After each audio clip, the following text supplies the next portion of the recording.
Assalamu alaikum. Welcome back to the YouTube channel. Today we are going to discuss a new topic which is indefinite articles. And indefinite articles होते क्या है? Indefinite articles are those such as a or an which do not refer to a specific identifiable identity. इसमें सबसे पहले ये तो होगी इसकी डेफिनेशन। अब इसका मतलब क्या है? इनडेफिनिट इनडेफिनेट जो है ये अपने वर्ड से रिप्रेजेंट कर रहा है कि ऐसे आर्टिकल्स हैं जिसको हम लोग ये यहाँ पे यूज़ होंगे जहाँ पे हमें किसी भी एग्जैक्ट या क्लियर लोकेशन पर्सन और थिंग के बारे में नो हाउ नहीं होगी।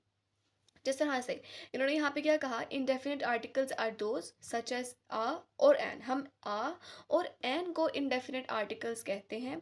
क्यों कहते हैं? क्योंकि ये कभी भी किसी एक स्पेसिफिक एंटिटी की तरफ रेफर नहीं करता, एक हमें स्पेसिफिक आइडेंटिफिकेशन नहीं देता। We use the indefinite articles are and with singular nouns when the listener or the reader does not know exactly which one we are referring to। जैसा मैंने आपको बताया था कि डेफिनेट आर्टिकल्स में हमें पता होता है कि हम लोग जिस चीज़ के बारे में बात कर रहे हैं वो क्या है। रीडर को भी पता होता है और लिसनर को भी पता होता है कि जिस चीज़ की तरफ रेफर किया जा रहा है वो क्या चीज़ है या उसके बारे में नो हाउ होती है। लेकिन यहाँ पे इनडेफिनिट आर्टिकल आ और एन जहाँ पे हम लोग यूज़ करते हैं हमें उस चीज़ के बारे में नहीं पता होता, न लिसनर को पता होता न रीडर को पता होता है कि हम किस चीज़ की तरफ रेफर कर रहे हैं, वो एग्जैक्टली नहीं जानते उस चीज़ के बारे में। साथ पढ़ते हैं हम इसके एग्जाम्पल से आपको और क्लियर हो जाएगा कि इस डेफिनेशन का क्या मतलब है। ये है इसके definition examples. Police are searching for a 14-year-old girl.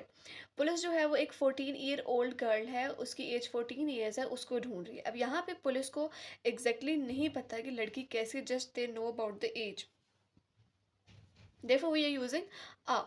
he ate an apple। अब उनको एग्जैक्टली नहीं पता कि विच वन कौन सा एप्पल यूज किया जा रहा है, which apple is been used here. So use a या a when the indefinite article precedes a word beginning with consonant sounds। अब यहाँ पे ये बताया जा रहा है कि हम लोग ए जो इनडेफिनेट आर्टिकल है या आ जो इनडेफिनेट आर्टिकल है ये हमेशा हम कहाँ यूज़ करेंगे? जब हमारा इनडेफिनेट आर्टिकल ये आ उस वर्ड से पीछे आएगा जिस वर्ड के जो फर्स्ट अल्फ़ाबेट है दैट इज़ कॉन्सोनेंट। कॉन्सोनेंट का मतलब है कि हमारे पास वॉवल्स होते हैं और कॉन्सोनेंट्स होते हैं। वॉवल्स कौन कौन से होते हैं? ए, ई, आई, ओ, यू।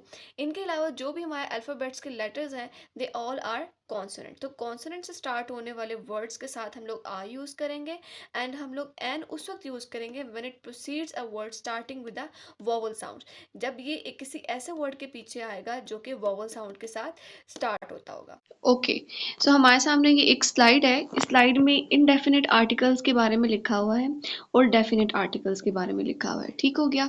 हम लोग indefinite articles and definite articles दोनों के बारे में डिस्कस करेंगे। ठीक हो गया। सबसे पहले हम लोग बात करते हैं, मैंने आपको इनडेफिनिट आर्टिकल्स भी बताया है और डेफिनिट आर्टिकल्स भी बताया। अब इसको मैं थोड़ा सा आपको स्लाइड के साथ थोड़ा सा रिप्रेजेंट करना चाह रही हूँ और इससे थोड़ा सा मैं आपको अंडरस्टैंड करवाती हूँ कि इनडेफिनिट आर्टिकल मैंने आपको बताया था हम किस चीज़ के बारे में बात करते हैं, जिसके बारे में ना रीडर को पता होता है और ना ही राइटर को पता होता है। अब यहाँ पे देखें, यहाँ पे हमारे पास क्या है? A thief. अब जब मैंने आपको इंडेफिनिट आर्टिकल्स पढ़ाए थे तो मैंने आप लोगों को कहा था कि हम लोग आ उस नाउन के साथ लगाएंगे जो कॉन्सोनेंट साउंड्स के साथ स्टार्ट हो रहे होंगे। यहाँ पे थीफ जो है वो टी के साथ स्टार्ट हो रहा है, therefore we will use a here. ठीक हो गया। अब यहाँ पे देखें थीफ है। अब इस थीफ के साथ हमने आ लगाया। क्यों लगाया या इस कब लगाएंगे हम?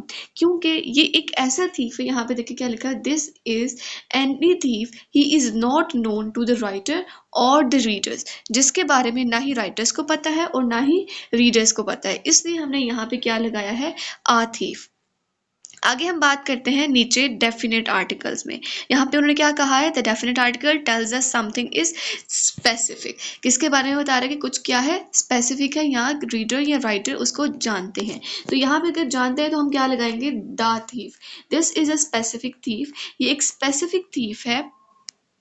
This is a specific thief. The writer and the readers know about him. तो दोनों उसके बारे में जानते हैं, therefore we are using the. हमेशा हम लोग आ और एन उसके साथ यूज करेंगे जो कि नॉन स्पेसिफिक होगा. यहाँ पे क्या लिखा हुआ है? नॉन स्पेसिफिक होगा, जिसके बारे में हम नहीं जानते या रीडर और राइटर नहीं जानते, तो वो वहां पे क्या यूज करेंगे? आ और एन. और जिसके बारे में वो जानते होंगे तो यानी कि वो स्पेसिफिक होगा, तो हम वहां पे क्या चीज यूज करेंगे? द थिef. होप सो कि आपको ये डिफरेंस जो है वो क्लियर हो चुका होगा, और आपको डेफिनेट और इनडेफिनेट आर्टिकल्स के दरम्यान में कोई भी कंफ्यूजन नहीं रही होगी. अगर आपको कोई कंफ्यूजन है तो आप कमेंट बॉक्स में लिख सकते हैं, आई विल रिप्लाई, और मैं आपको कोशिश करूंगी कि और अच्छे तरीके से इसको अंडरस्टैंड करवा सकूं, या जो भी आपको कंफ्यूजन है उसको क्लियर कर सकूं. So if you like the video, just hit the thumbs up button and must subscribe and share it with your friends. Thank you.